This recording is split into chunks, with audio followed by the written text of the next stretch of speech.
V rámci spolupráce s klienty jsou pro nás důležité 3 věci. Jednoduchost, flexibilita a systém.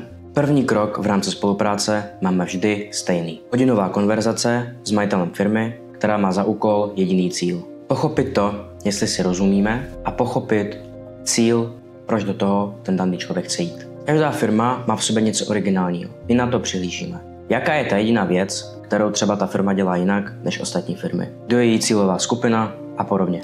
Další, co nás zajímá, je to, jestli v té firmě je někdo, kdo může ve videích vystupovat. Pokud ne, máme na to vlastní personál. Dále se vždycky snažíme samotnou spolupráci nastavit tak, aby ta daná firma měla co nejmenší práci s tím obsahem. Toto je opravdu ten náš úkol a firma by si měla mít co nejmenší starost. Takže teda, jak spolupráce probíhá, no je to jednoduché.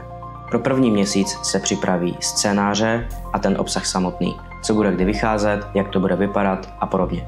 Dále si učíme to, co všechno potřebujeme vědět k tomu, aby reklamní kampaně měly co nejlepší výsledky. Když toto všechno máme připravené, tak si domluvíme společné natáčení. To znamená, kde se to bude odehrávat, co k tomu bude všechno potřeba a jak dlouho to bude trvat. U toho posledního se vždycky snažíme, aby to bylo zhruba do 3 hodin. Jo? A děláme to vždycky tak, aby ten obsah vznikl na celý měsíc. No a dále už je to v našich rukou. Materiály máme, stříhačský tým také. Všechno se to zpracuje a postupně to vydáváme ven.